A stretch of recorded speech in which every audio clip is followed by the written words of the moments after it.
All right, today we're looking at Rush. We've got a report of a broken right flipper. So we're gonna open her up and take a look. We're no stranger to flipper issues here at Reclaim Arcade. So we're gonna open her up and see what's going on with the right flipper.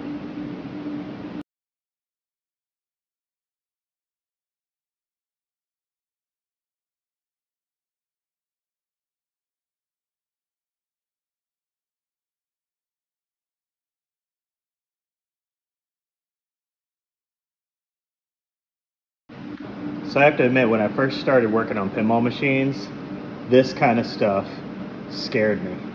This is intense. But one of the things I love about pinball is it's so mechanical. So when we have a broken flipper and I open it up, it's pretty darn obvious what's going on here. So if we look over to this flipper, the left flipper, you can see the way this armature works is that the coil activates and then it shoots this rod inwards and that makes the flipper turn. Over here, this is snapped off completely. Not a hard fix at all, something that we can take apart and replace. And a lot of people ask me, well, pinball's so old, how can you get the parts for it? Well, first off, pinball's not that old. It is old, but it's also new. Lots of new pinball companies coming out, lots of parts being manufactured.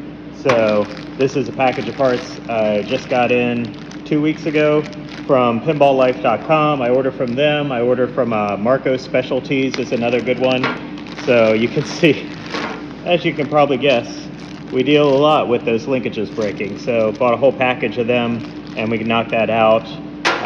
Also, the repair guy that I had that comes in once a week, he will often set these up for me. So I've got the flipper, linkage directly into the bat there, and it's all set to go. If I was replacing one of these from scratch, you would take one of the, you would take a 3/16 or a 1/4 punch and just knock out that pin out of one side and put a new one in there and then replace it all. So that's what we're gonna do now. We're gonna put a new one in there and make sure it's all flipping perfect.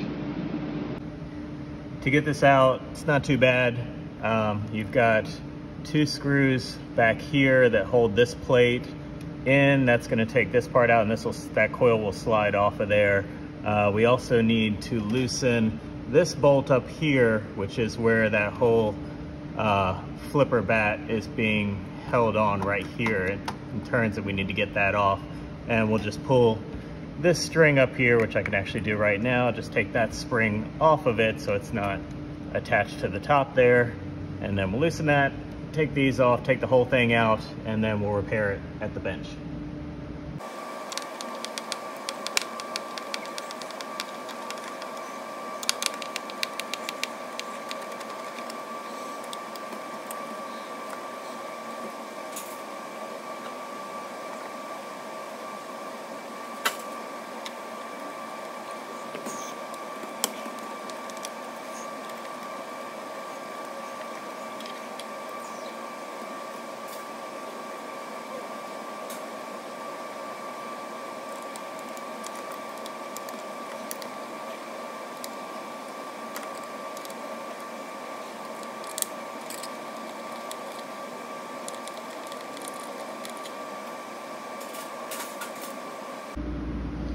All right, we got all our parts out.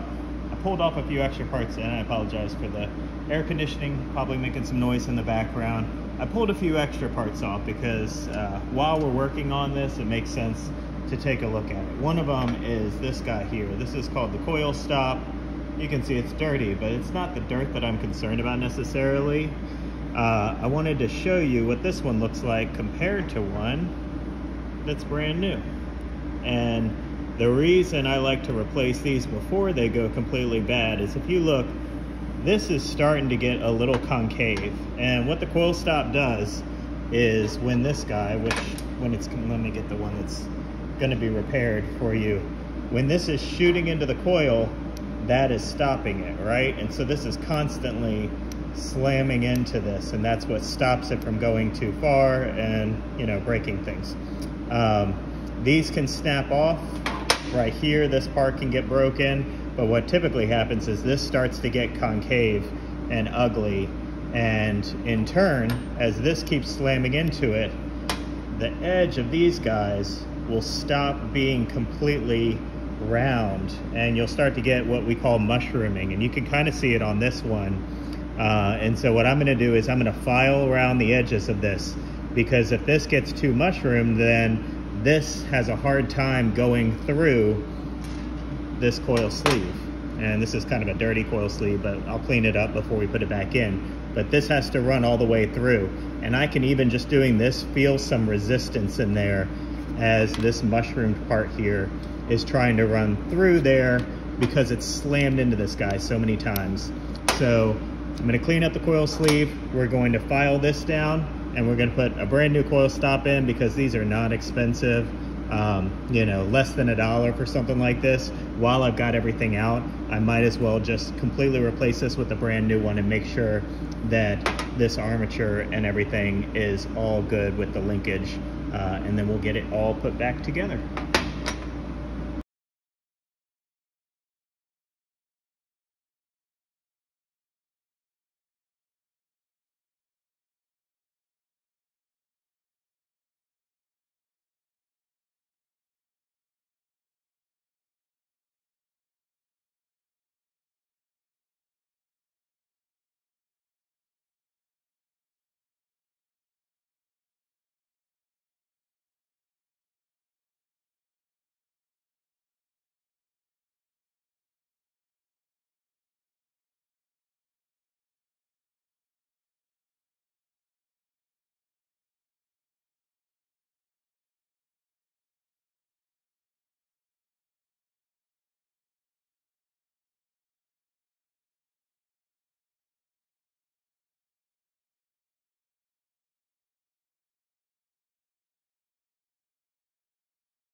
All right, let's get this thing powered on and see how we did.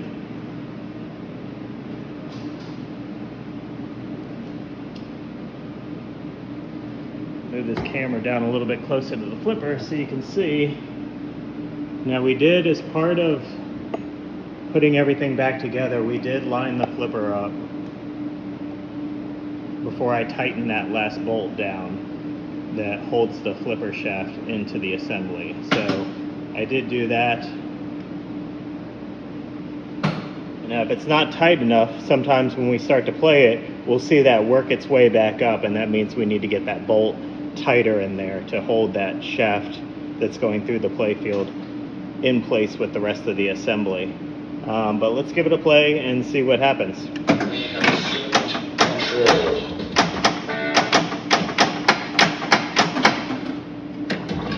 Pretty good.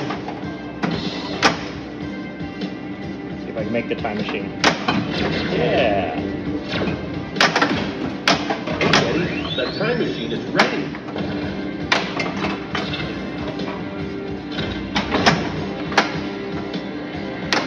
I'd say we have a working right flipper.